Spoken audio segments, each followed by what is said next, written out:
할렐루야. 감사합니다.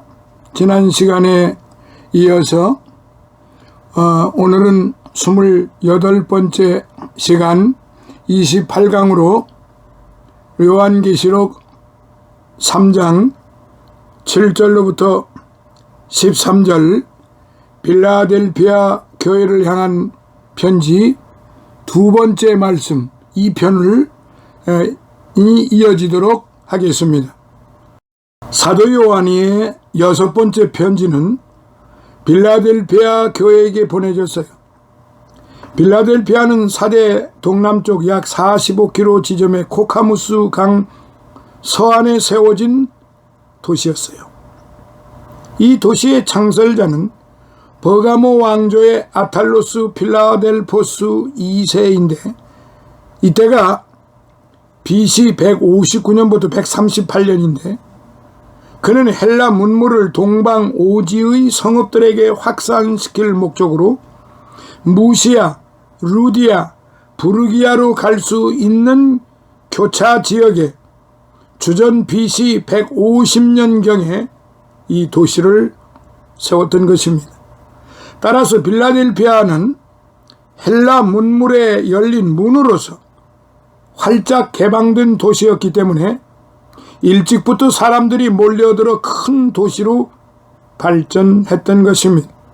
그러던 중 주전 133년경에 로마의 복속이 되었고 그 이후로 로마의 통치를 받아왔는데 주 17년에 있었던 대지진으로 말미암아 도시 전체가 파괴되는 고통을 당하기도 했습니다. 하지만 티베리우스 황제에 의해 도시가 재건이 되고 요한 당대에는 소아시아의 주요한 도시로 다시금 발전하고 있었습니다.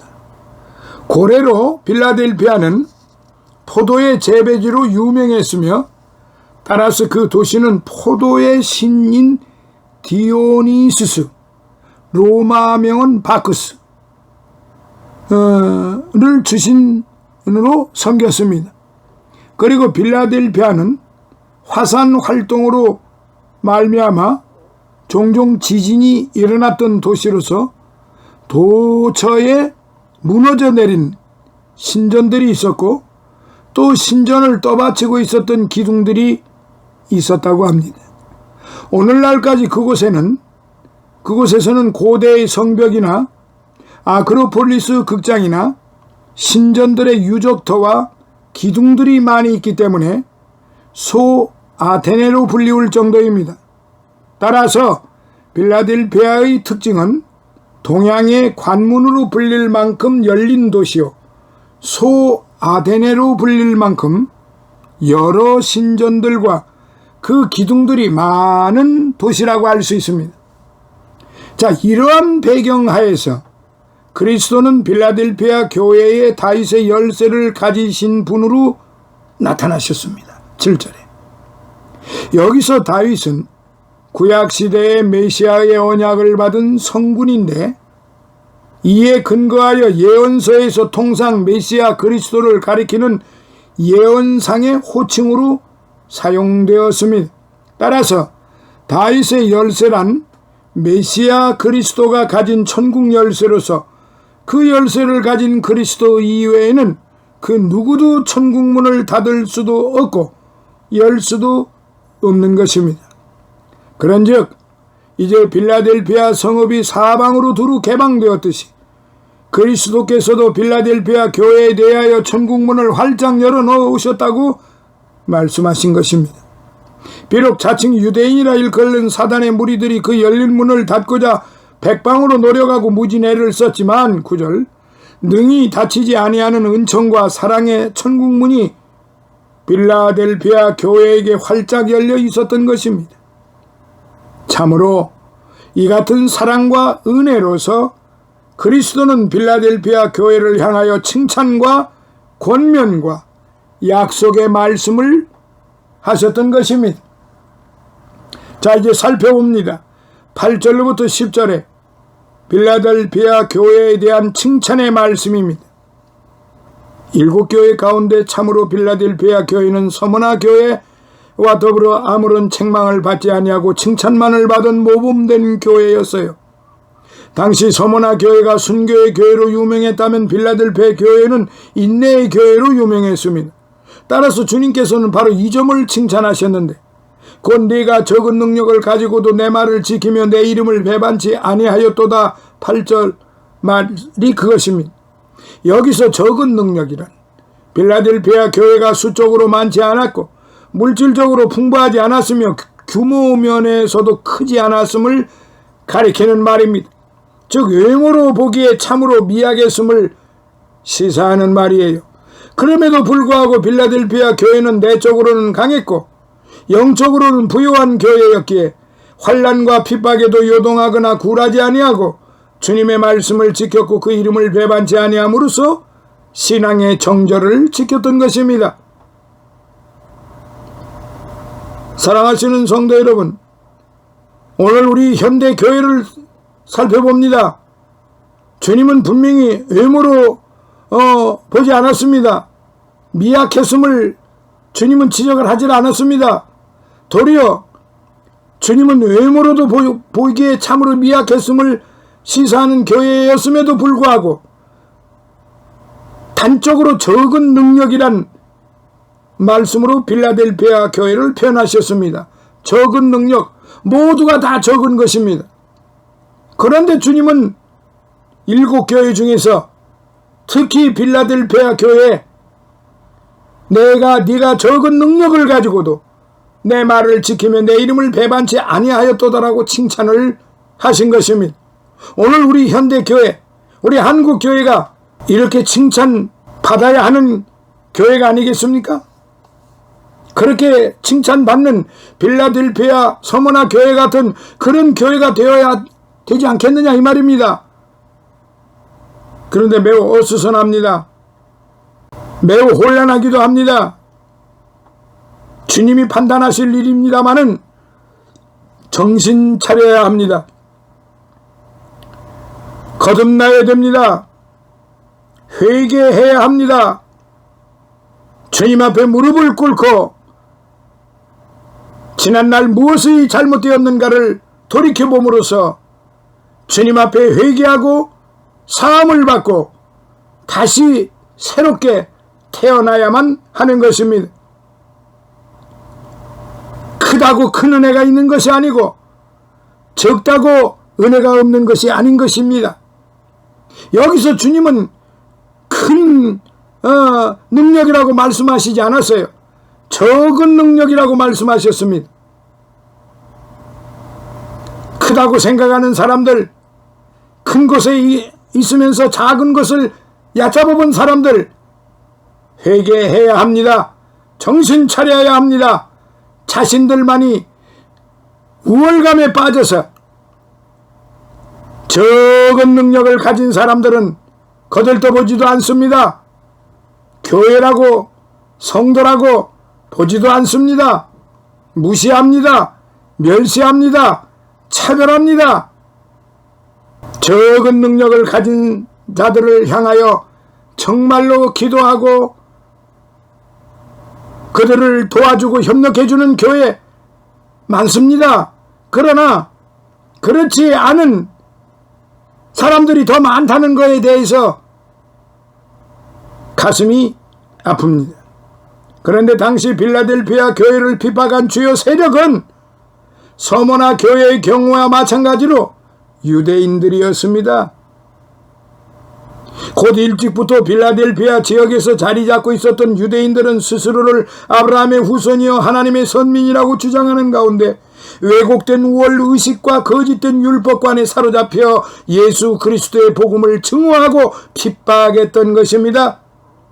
따라서 그들은 참 유대인, 이면적 유대인, 로마서 2장 29절, 이면적 유대인이 아니요 거짓 유대인, 표면적 유대인으로서 로마서 2장 28절 따지고 보면 사단의 회의에 불과했던 것입니다. 주님께서는 바로 이 점을 분명히 지적하심으로써 빌라델피아 교회가 유대인들로 말미암아 실족지 않도록 하셨던 것이지요. 뿐만 아니라 주님께서는 적은 능력으로서도 꿋꿋이 인내하고 있던 빌라델피아 교회를 참으로 사랑하사 그 사랑의 증거로 두 가지의 은혜를 베푸셨어요. 첫째, 유대인들 가운데 몇을 빌라델피아 교회 앞에 절하게 하도록 할 것이라고 말씀하셨습니다. 9절에 아마도 이 말은 한때 핍박자였던 바울이 예수의 비달에 굴복한 것처럼 사도행전 9장 1절로부터 5절 유대인 핍박자 가운데 몇 명이 교회의 복음 앞에 굴복하고 교회 안으로 들어올 것이란 사실을 의미하는 듯합니다. 그렇다면 이 사실은 장차 끝날에 표면적 유대인들을 포함하는 열방이 참 유대인의 모임인 교회 앞에 엎드려 굴복할 것이라는 것을 시사해주는 예표적 사건이요 전조적 사건이라고 볼 수 있습니다. 이사야서 60장 14절. 이를 볼 때 교회가 이 땅에서 잠시 핍박과 환난을 당하나 결국에는 모든 핍박자들을 그 발 아래 두는 영광과 존귀에 처하리란 사실을 확신할 수 있습니다.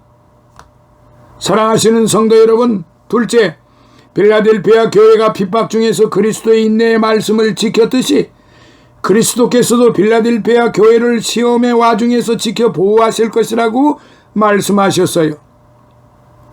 여기서 인내의 말씀이란 인내하라는 그리스도의 말씀이요 또한 친히 이 땅의 십자가의 순환을 인내로서 승리하신 그리스도의 십자가 복음을 가리키는 말입니다.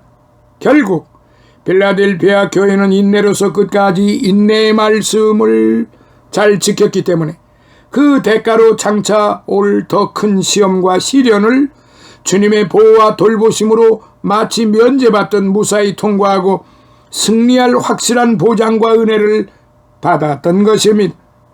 다시 말하면 작은 인내의 강을 인내로서 끝까지 건넌 결과 빌라델피아 교회는 더 큰 인내의 강을 주님의 등에 업혀 무사히 건너갈 수 있게 된 것입니다. 이처럼 주님께서는 가난한 과부가 두 렙돈의 돈을 정성껏 바친 사실 마가복음 12장 41절로부터 44절을 귀하게 보셨듯 적은 능력으로도 더욱 충성하는 자를 귀히 보시고 비교할 수 없는 큰 은총으로 갚아주시는 분이십니다. 그렇다면 이 사실은 장차 마지막 환난 때의 모든 성도들에게도 역시 적용되는 시범 사건이라 할 수 있습니다. 곧 장차 주님 재림 직전 온 세상의 대환난과 시험의 시기가 올 터인데 주님께서는 빌라델피아 교회의 교인들처럼 평소 인내로서 주님의 이름과 복음의 말씀을 지켜온 자들을 일일이 기억하사 그들을 하나도 잃어버림 없이 모두 보호의 날개 아래 고이 품으심으로 환난의 날을 무사히 통과하도록 역사하는 큰 은총을 베푸실 것입니다. 그런 거로 우리는 일찍이 주님께서 말씀하신 바 마지막 큰 환난의 때에 택하신 자들을 위해서 그날들을 감하신다는 말씀도 이 같은 맥락에서 이해할 수 있는 것입니다. 그런 거로 사랑하시는 성도 여러분, 주님께서는 인내의 말씀을 끝까지 지키는 자들을 또한 끝까지 지키신다는 이 사실을 깊이 명심하고 비록 내 능력이 적고 미약하다고 할지라도 끝까지 그 이름을 위하여 신앙의 절개를 지킴으로써 빌라델피아 교회의 교인들처럼 승리하는 신앙인들이 되시기를 바랍니다. 자, 이제 두 번째 11절 빌라델피아 교회에 대한 권면의 말씀, 칭찬의 말씀에 이어서 주님께서는 빌라델피아 교회에게 권면의 말씀을 주셨습니다. 혹 빌라델피아 교회가 칭찬에 자고하여 안주할 수도 있기 때문이지요. 그 권면의 말씀은 네가 가진 것을 굳게 잡아 아무도 네 면류관을 빼앗지 못하도록 하라는 것이었습니다. 다시 말하면 지금까지 지켜온 신앙의 정절을 끝까지 지킴으로써 최종 면류관을 얻으라는 말씀입니다. 여기서 굳게 잡아 크라테이라는 말인데요, 계속해서 단단히 붙잡고 있으라는 의미입니다. 우는 사자처럼 또는 굶주린 독수리처럼 사단은 기회만 닿으면 성도의 잡은 바 된 신앙을 낚아채려고 하기 때문입니다. 베드로전서 5장 8절. 따라서 성도가 다른 데에 정신을 팔고 있다든지 또는 느슨하게 잡고 있으면 자신도 모르는 사이에 사단에게 빼앗겨 결국 면류관을 잃어버리고 마는 것입니다. 그런즉 성도는 승리의 면류관을 바라고 표대를 향하여 달리는 경기자의 자세를 항상 견지해야 할 것입니다. 빌립보서 3장 12절로부터 14절, 히브리서 12장 1절로부터 4절. 그리할 것 같으면 주님께서 속히 임하사 승리자에게 영원토록 썩지 않을 영광의 면류관, 생명의 면류관을 베푸실 것입니다. 디모데후서 4장 7절로부터 8절, 베드로전서 5장 4절. 자, 세 번째 12절. 빌라델비아 교회에 대한 약속의 말씀입니다. 다른 교회들과 마찬가지로 주님께서는 빌라델비아 교회에 대해서도 소망찬 약속의 말씀을 주셨습니다. 그 약속은 곧 이기는 자, 승리하는 자는 하나님의 성전의 기둥이 되게 할 것이라는 약속이십니다. 여기서 하나님의 성전이란 천상의 교회를 가리키는 말로 곧 하나님께 택함받고 구속받은 모든 성도들의 공동체를 가리키는 말입니다. 여기서 공동체라고 그래가지고 가톨릭 교회를 말한다고 생각하지는 않습니다.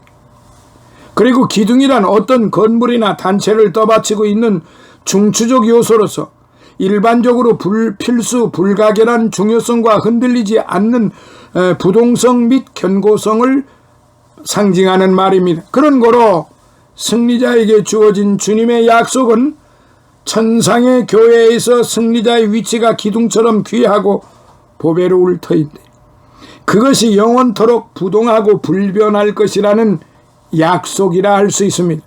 따라서 주님께서는 그가 결코 다시는 하나님의 성전에서 밀려나는 일이 없을 것이라고 덧붙여 강조하셨던 것입니다. 그런 거로 이 약속은 천국에서 승리자의 지위와 신분을 영원토록 보장해 주는 참으로 귀한 약속의 말씀입니다.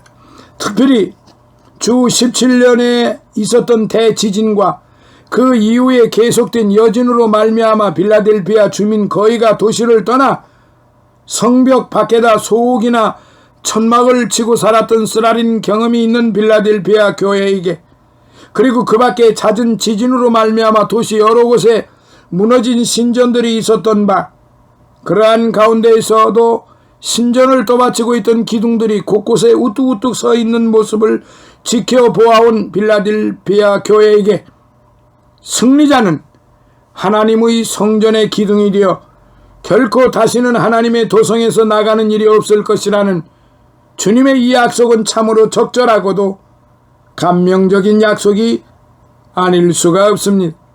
이처럼 주님께서는 승리자를 하나님의 성전의 기둥으로 삼을 뿐 아니라 기둥 같은 승리자의 위에 이마에 두른 면류관의 앞면 영광스러운 이름을 기록할 것이라고 약속했습니다.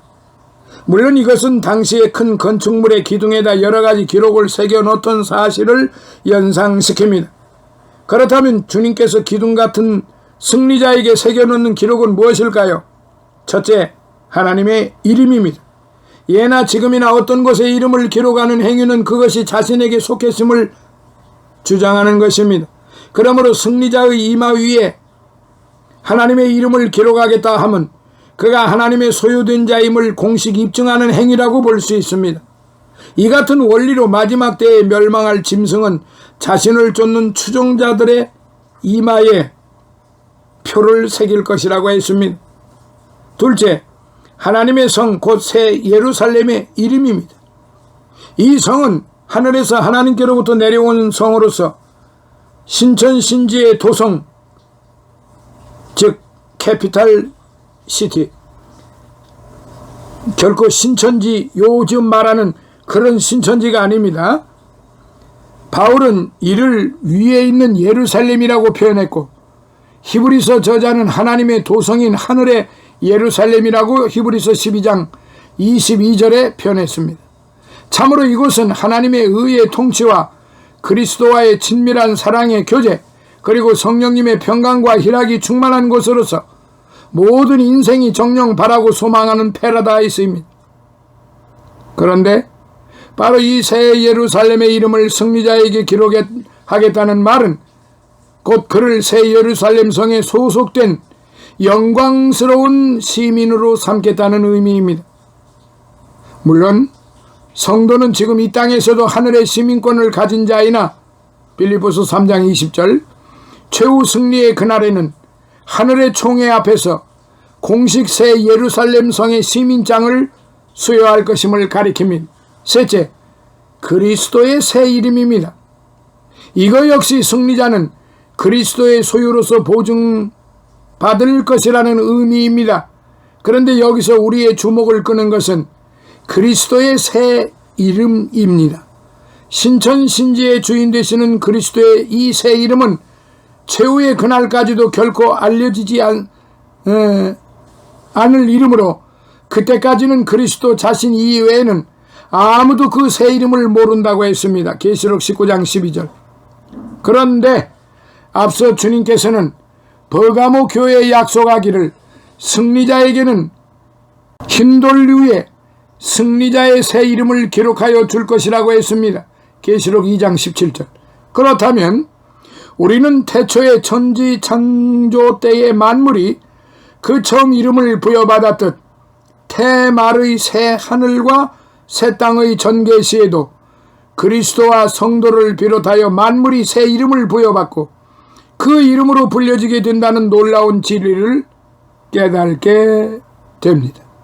사실 빌라델피아는 역사적으로 두 번째의 새 이름을 부여받은 적이 있었습니다. 한 번은 대지진 직후에 티베리우스 황제에 의하여 네오 카이세라로 불려졌고, 또 한 번은 베스파시안 황제에 의하여 자신의 성을 따라 플라비아로 개명했었습니다.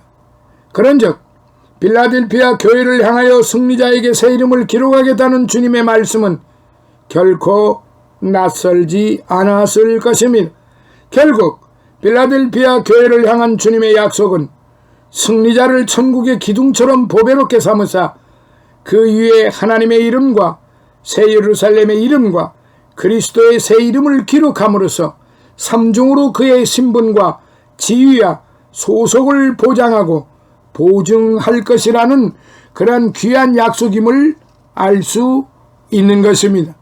이제 결론으로 말씀드립니다. 사랑하시는 성도 여러분, 주님께서 이 땅에서 달란트 비유를 말씀하실 적에 마태복음 25장 14절로부터 30절 5달란트와 2달란트 받은 자의 충성된 됨에 대하여 잘하였도다. 착하고 충성된 종아, 네가 작은 일에 충성하였음에 내가 많은 것으로 네게 맡기리니 네 주인의 즐거움에 참여할지어다 라고 칭찬하셨잖아요.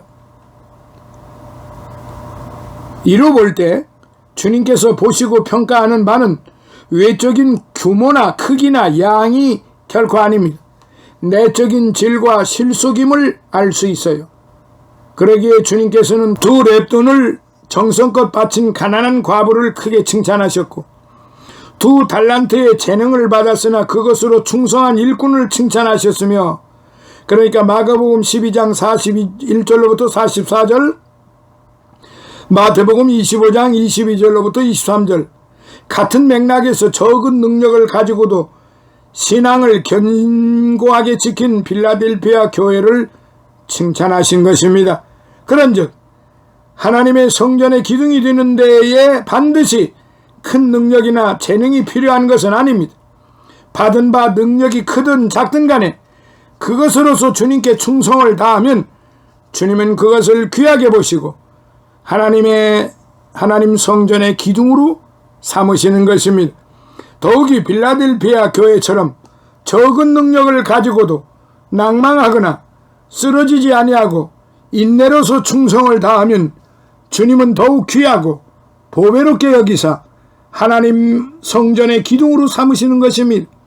이러한 주님의 크신 은혜와 사랑이 있기에 오늘날 우리처럼 약하고 쓸모없는 죄인일지라도 하나님의 성전의 기둥이 될 수 있는 소망을 가질 수가 있는 것입니다. 그러므로 사랑하시는 성도 여러분은 모두 이 같은 소망을 가지고 최후 승리함으로써 하나님 성전의 귀한, 정말로 귀한 기둥들이 다 되시기를 예수님 이름으로 축원합니다. 할렐루야. 감사합니다. 이것으로서 28번째 강을 마치고 다음 29번째 만나 뵙도록 하겠습니다. 다음 시간에는 이제 끝으로 라오디게아 교회에 대해서 이제 7번째 교회로 말씀을 드리겠습니다. 감사합니다.